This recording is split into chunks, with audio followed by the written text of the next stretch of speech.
Hello everyone and welcome back to my channel The Israeli.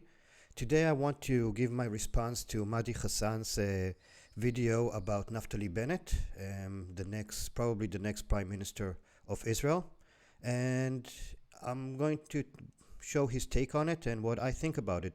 Now, before I go to the video, I want to say a few things about Naftali Bennet. I am not a big fan of Naftali Bennet. He is on the extreme right, what you will call. He's not an extremist, maybe, but he's over there on the extreme right. He does support the settlers. He is against the two-state resolution. But on the other hand, he is very open-minded and he truly loves the country. At least that's the way it looks now. And he's looking for the best thing for the country, not for himself. And he's in a coalition with parties from all specters of the Israeli politics. He's on the right, there are parties on the center, and of course on the left, and an Arab party as well. So we're going to go over this video and see if Mehdi mentions any of these things. That the biggest party in the coalition is Yesh Atid, which is a centrist party, and there's nothing racist about them. We'll see if he mentions them. There is Ram, which is an Arab party. We'll see if he mentions them. There is Meretz, which is a classical left-wing social rights, human rights party, and of course the Labor, the Avodah. So we'll see if he mentions any of them or if he just centers around Naftali Bennet and who the person is. I think you can already guess what he's going to do, right? Okay, so let's go to the video and see how it goes. The longest-serving Prime Minister in Israel, Benjamin Netanyahu, looks like he's on his way out of office. Hopefully he is on his way out of office because 12 years is too much and enough. There's too much problems with him. And we're going to go, he mentions a few of the problems that Benjamin Netanyahu has, but he doesn't recognize the real problem because it doesn't serve him. But let's see. Netanyahu, of course, a hardliner who made racist remarks about Arab voters, faced political scandal after political... So he didn't make racist remarks, he insinuated to make racist remarks. He didn't directly make them, he insinuated it and his followers understood the message. But in the last elections, he was trying to get the Arab votes. He went to Arab villages and he talked with Arabs. They started calling him Abu Yair, Yair's father, because his son's name is Yair. He does what he needs to do to stay in power. He's not racist, inherently racist, but he will use racism if it serves him. Very similar to Trump in many ways, just much more sophisticated than Trump. And that's why he's in power 12 years and even more, and Trump was in power for only 4 years. So what he does, it's not so much racism as divide and conquer. And he does that not just for the Arabs. He does that about the left. He does that about the Jews that came from Europe against the Jews that came from the Arab countries. He does that about everywhere that he can, that he knows will give him more political power. It's just political game that he's playing, and he played it up until now very good, by the way. And now it seems like the magic is gone. But we'll see. I still think he might have a rabbit in his hat. We'll see. Scandal and launched 3 bombing campaigns against Gaza. So he didn't launch 3 bombing campaigns against Gaza. Mehdi, if you were Prime Minister of Israel and Hamas was throwing rockets at you, what would you do? Like one time, I want you to put yourself in the place of the Prime Minister and rockets are thrown into the country and now you need to reply. You need to do something. What would you do? So he did not, he acted as a Prime Minister in that situation, and any Prime Minister would have launched the same attacks on Gaza after being attacked by rockets. Every single Prime Minister, it doesn't matter if he was from the left or for the right. It doesn't matter. The question you need to ask is, the thing you need to say is that he's been Prime Minister for 12 years and he hasn't done anything to try to change reality in Gaza except retaliating when Hamas is attacking Israel. That's a good criticism, but you don't say that, and you say that he launched. Of course, Hamas has no responsibility here, and we'll soon see why Hamas has no responsibility. He also mentions that. recent of which last month killed more than 60 Palestinian children. So anyone who gives a damn about human rights or international law won't be shedding any tears over Bibi's impending departure. That may be true. I wouldn't say that Bibi is Mahatma Gandhi. I wouldn't say that he's Mama Teresa. He is a very salty politician that wants to be in power. He has a certain look on things, how things in Israel needs to be. He wants to be remembered as the protector of Israel. He said that in a few interviews that were done with him. So you know, But let's be clear, this guy looks set to be his replacement, and in many ways, he makes Netanyahu look like a Boy Scout. Yes, Naftali Bennet, leader of the tiny Yamina party, a multi-millionaire ex-software guy, husband to a pastry chef, and son of American immigrants from San Francisco. and that's important. Why? You see what he's doing there? But he was born in Israel, Naftali Bennett. Not that it's important to you, Mehdi, but he was born in Israel. And unlike, he's more hardliner than Benjamin Netanyahu, of course, because Benjamin Netanyahu is not a hardliner. Benjamin Netanyahu he's just a politician, a salty politician that knows how to use situations for his own benefits. He has no real ideology. Yeah, he would prefer to live. Bibi Netanyahu would prefer to live Israel as one country and try to get into some kind of agreement with the Palestinian, which is not a country. That's what he's trying to do, and this gives him a lot of power from the right. And since the right is the more or less the majority in Israel now, so he goes on that line. But it's only out of interest, because before he already proved, Bibi Netanyahu, that he has no problem giving land to the Palestinians. He signed many accords. Besides supporting the Oslo Accord and the separation from Gaza, the Hebron Accords, many accords that were supposed to lead to peace, he signed them. So he's just out of interest. Naftali Bennett is more hardliner, ideologically hardliner, that is true, but he's also very westernized. He's a high-tech guy. He made his money in high-tech. He speaks perfect English, like you said. His parents came from America. And unlike Bibi Netanyahu, he doesn't have that much power. He only has 6 seats in parliament, and he'll be very limited in what he can do as far as that ideology comes into place. And the other thing is that in the agreements of this coalition, his ideology as far as settlement is not going to come into fruition. He's going to have to lay back on that or maybe change. Yeah, we'll see what happens. Bennett has a long history of anti-Palestinian bigotry and incitement to violence. He once told a Palestinian member of the Israeli parliament on live television, "When you were still swinging from trees, we had a Jewish state here." Yeah, it is possible. Politics is politics. People say what they say, but of course he wouldn't bring what the Arab politicians said to him, because the Arab politicians in Israel historically were anti-Zionist, anti-Israel, pro-Palestinian, always supporting terrorist acts. Yeah. One of them is now had to escape the country because he was giving Hezbollah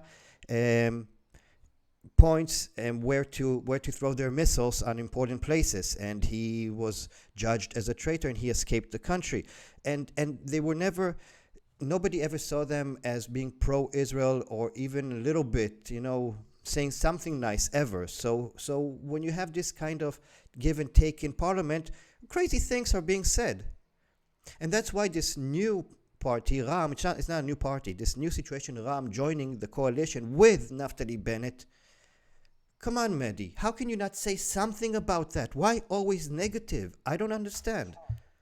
When he was told in an Israeli cabinet meeting 8 years ago that you can't just execute Palestinian terror suspects, you have to arrest them first, Israeli paper Yediot Aharonot reported, he said, "I've killed lots of Arabs in my life and there's no problem with that."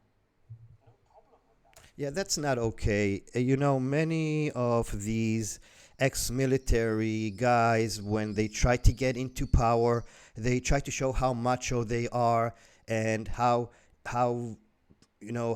security wise they are, and they say these stupid things that I don't even know. I think they believe it and they feel like macho with it, but it's not right to say it. And even though this guy is acting as if Naftali Bennett said that he just went around killing innocent Palestinians for fun. That's not what he did. He was in the army and he fought real terrorists, and he in real risk to his life. So, yeah, many times the right wing use Arabs and terrorists like it's the same word, but he killed terrorists, and that's what he meant. But Mehdi here, of course, look at this face.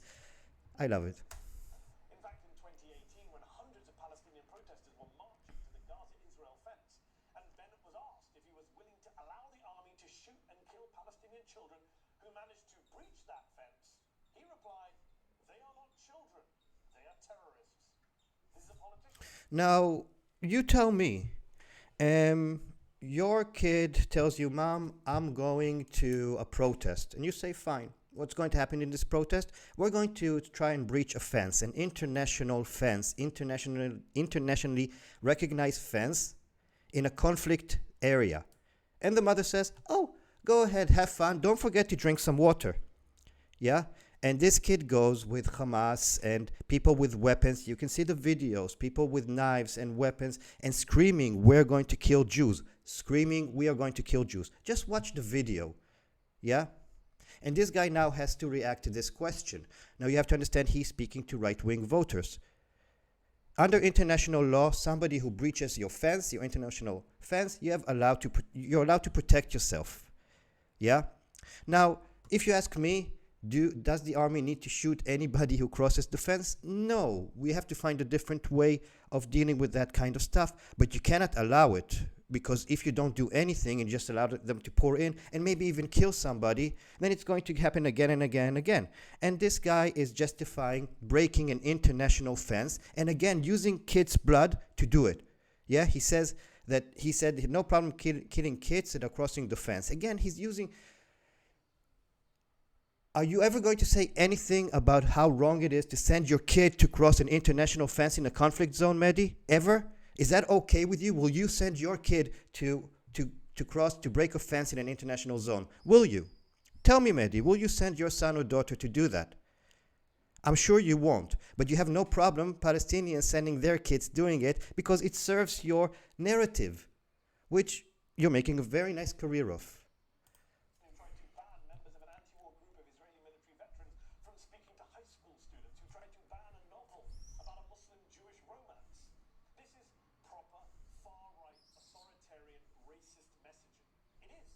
He's right. In many ways, he's right, and this is the voters that he's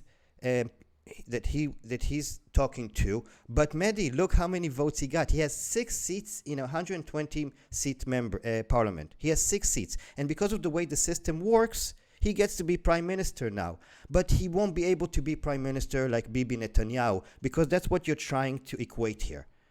Bibi Netanyahu was an all-powerful prime minister.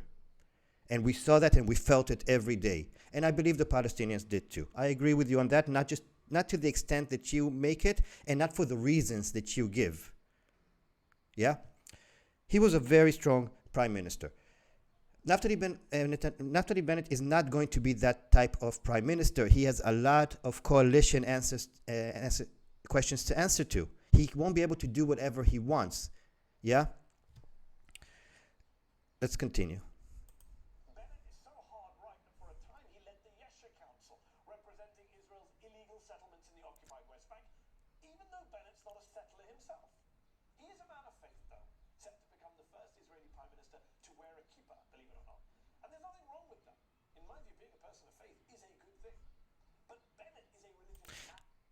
Being a person of faith is a good thing as long as that person of faith repeats your narrative and works according to your narrative, or is on the right side, on the right people's side in your narrative. Like if he's Palestinian, doesn't matter if he's a Hamas terrorist that brings out verses in the Quran that says all Jews should be killed, you will never talk about that.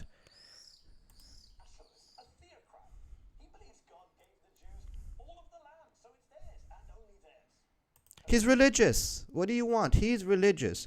And yeah, the religious people believe that one of the reasons that we have the right to Israel is because of the promise of God in the Bible. It's true. I don't believe that. I believe because of history and culture and the fact that Jews for 2,000 years abroad prayed for Jerusalem every single day and never forgot about it. And the fact that Jews lived in the land always. Yeah, always.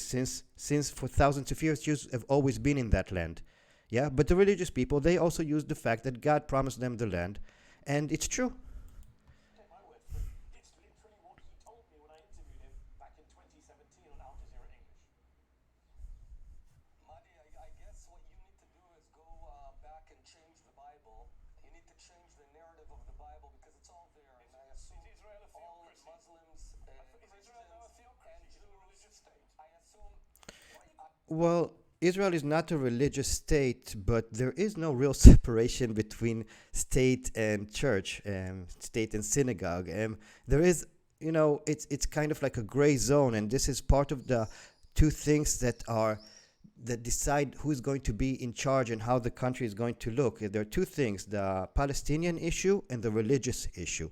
So the Palestinian, what type of peace process, and is there going to be a peace process with the Palestinians?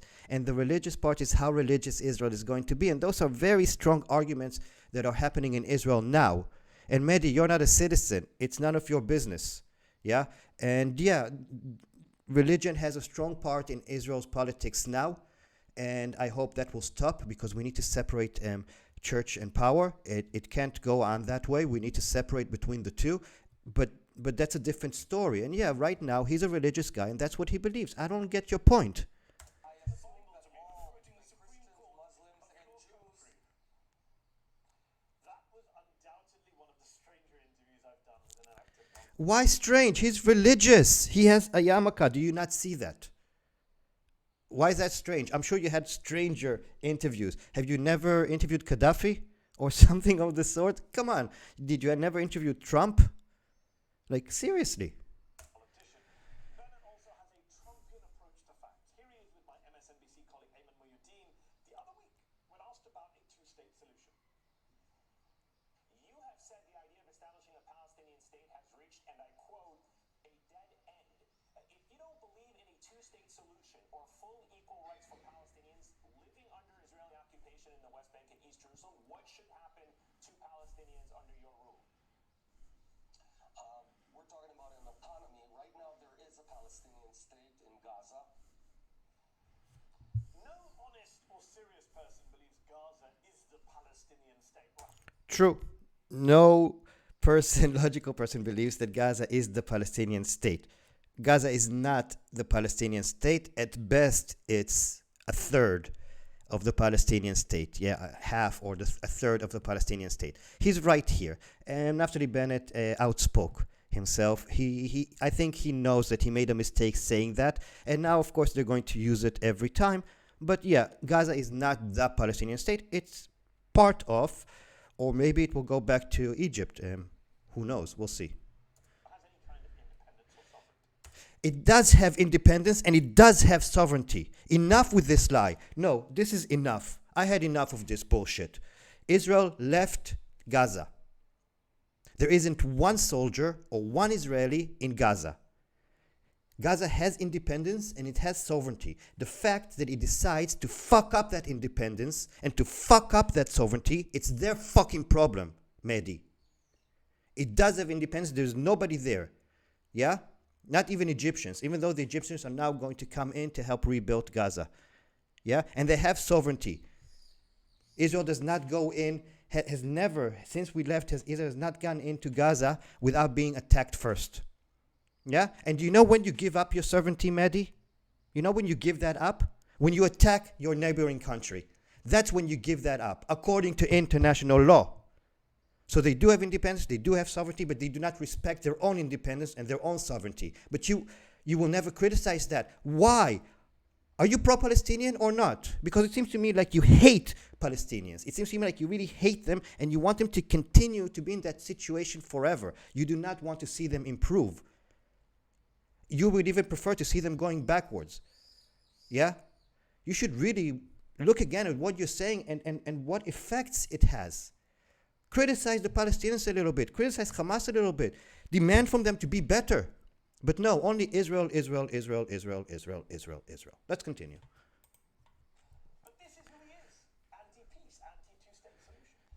True. He's not anti-peace, but he is anti-two-state solution. Naftali Bennett. That is definitely true, and we'll have to see what happens now because Biden is in office, and this coalition is made of quite a few left-wing parties and an Arab party. And peace is something that Israel has to start doing now because the situation is getting too explosive and too unsustainable. And I think everybody is starting to see it and feel it. And so something has to be done. And he will be prime minister, a very weak prime minister at that, true, but we'll have to see how he deals with that. Now we have to remember, everybody who doesn't really follow Israeli history, Ariel Sharon, which is the person who took Israel out of Gaza, who made the separation plan from Gaza, he was more hardline right-wing than Naftali Bennett, much more. He was back in history when he was supposed to be Minister of Security. The High Court banned it. He said he can't be because of things he said and things he's done and different things, so he couldn't be a Minister of Security. And people said whoever doesn't want him as Minister of Security will get him as Prime Minister. And that's what happened. He became Prime Minister. And he changed, like de Gaulle. Yeah, like de Gaulle. He changed and he decided that he's going to take Israel out of Gaza. We have nothing to do there. It's a losing situation. And he decided to take us out. And he had a plan how to fix it, to make it better. If he stayed alive, the situation would have been different now. But he died very shortly after the separation, and things did not work out. But he was more right-wing hardliner than Naftali Bennett, and he made the separation. The right wing made many peace attempts and peace processes and signed peace agreements with our neighbors. The right made the agreement with Egypt, not the left. Yeah? So just because he's a right-wing hardliner doesn't mean he cannot do peace. And history in Israel proved the opposite, actually. So, but why would you remind people that it is possible for right-wingers in Israel to make peace? It doesn't serve your narrative, again, because you won't say that Hamas will never make peace with Israel. That you will not mention. You will just mention this guy, which, yeah, he's against the two-state solution. True. But it doesn't mean that he won't rethink it when time comes, when he has the power in hand. We'll have to see what happens. His campaign ad once said, there are certain things that most of us understand will never happen. The Sopranos are not coming back for another season, and there will never be a peace plan with the Palestinians. This is a guy who told the New Yorker in 2013, I will do everything in my power to make sure they never get a state, referring to the Palestinians. So look, if you're a Palestinian... That's true, but Ariel Sharon said the same thing. Ariel Sharon said... Tel Aviv and Netzarim was a village, and a Jewish village in the Gaza Strip, are the same. They're same. If we give back Netzarim, it's like giving back Tel Aviv. Ariel Sharon said that, yeah? And I'm sure Mehdi, if he had a show back then, showed those quotes as well. Yeah, but he changed because he saw that it's silly to keep holding to Gaza. And he pulled out of Gaza. The same person that said Tel Aviv and Netzarim are the same was the one who pulled out of Netzarim. And we stayed in Tel Aviv and nothing happened. So, politicians say many things. Okay. In the occupied territories or an Israeli who genuinely believes in peace and equality. Bennett isn't just more of the same, he's worse. Worse even than Netanyahu in many ways. But there is perhaps a silver lining. For years, American liberals, the Democrats, have been able to avoid the issue of the occupation of the Palestinians by just pointing to Israeli leaders, even to Netanyahu, and saying, let's have a peace process. Let's have a two-state solution. That's what we all believe in. With Bennett, that dodge is no longer possible. Again, that's not true. And if you're going to have a program, a serious program that gets hundreds of thousands of views on YouTube and who knows how many through other applications, you should really do your homework. Because the right went to peace processes in Israel. And Israeli leaders that were more right-wing hardliners than Naftali Bennett made peace or made plans to have peace with the Palestinians. Why are you saying this untruths? And I won't say lies because you're right, Naftali Bennett is against the two-state solution, but Ariel Sharon was as well. And if you read Netanyahu's book, you'll see that he was against it as well. But they all go for it when the time comes because there are bigger things than land, and leaders in Israel know that. Why don't you talk to the Hamas leaders to see if they know that as well? Yeah? Okay. The likely next Israeli Prime Minister does not believe in a Palestinian state, never has. So to America's liberal politicians, I say, what are you going to Okay, so that's his video. And as you can see, no Hamas. As you can see, the Palestinians did nothing wrong ever. As you can see, no look at history whatsoever, at Israeli history, to see who made the past peace processes, who drew out of Gaza, who were the people who made those things, to see that they were right-wingers, more right-wing than Naftali Bennett. No mention of the other parties in Naftali Bennett's coalition. No mention that he's now in a coalition with an Arab party. Calling him racist is nice, yeah? But if you call a guy racist, you have to make sure not to mention that he's in a coalition with an Arab party. Because if you do that, the racist card doesn't really work anymore, does it? So he doesn't mention it. As you saw, the Arab party was not mentioned in this clip at all. The fact that he has only 6 seats out of 120 was not mentioned. The fact that the biggest party in the coalition, Yesh Atid, is a centrist party, which is not racist at all in any way, shape, or form, is not mentioned at all. None of those things are mentioned. And of course, Hamas is not mentioned, and Hamas being a hardliners terrorist organization which is ruling as a dictatorship in Gaza, violating almost every human rights that's possible inside Gaza. Yeah, nobody talks about that. Yeah, and I'm going to make a video about AP talking about their building that was bombed.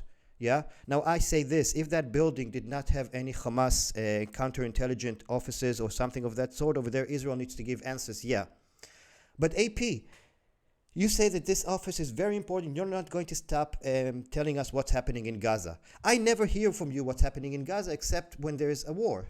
Only then you wake up. So what do you do all year? The last conflict was in 2014, 7 years ago. So what did you do for 7 years in Gaza?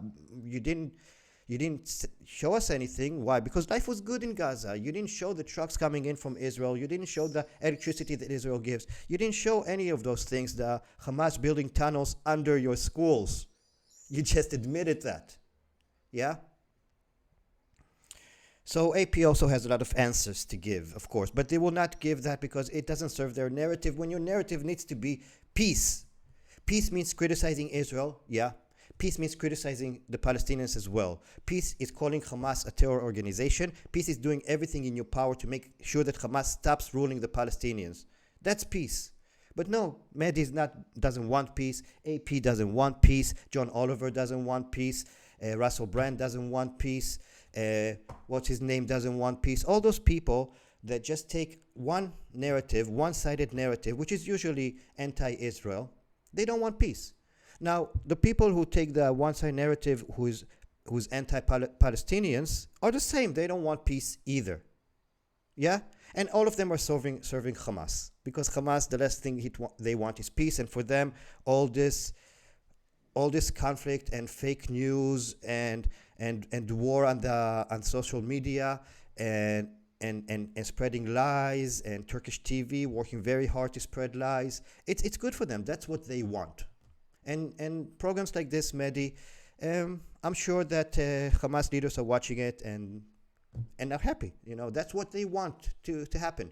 That's why they have no problem going out into conflicts with Israel whenever they feel like it, because they know the world's media is going to be on their side in a one-sided way.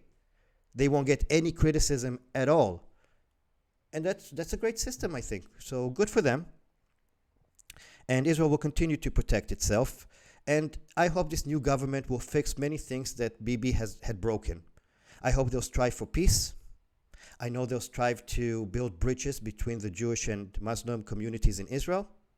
I hope they'll build bridges with more countries in the Middle East.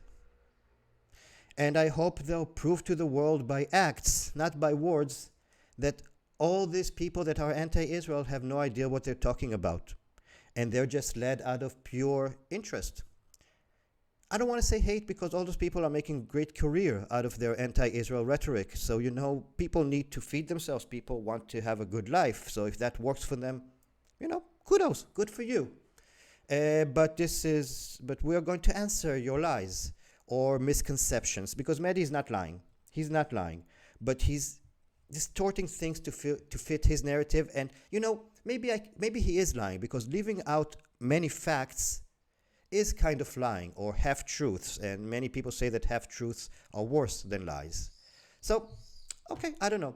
This is my video. Please subscribe, please comment, please like. It's very important for the channel, and I know some people who watch my videos get a bit angry at what I have to say on both sides, because I just try to be as fair as possible. I do make mistakes, I don't know everything, and if I am wrong about something, just put it in the comments. I check them out and I fix my mistakes. I have no problem admitting when I'm wrong. So thank you for watching again. Those of you who watch the videos until the end, you're the best. You're watching until the end, you're the best. I love you guys. So keep watching and have a great day. And I'll see you in the next video. Bye.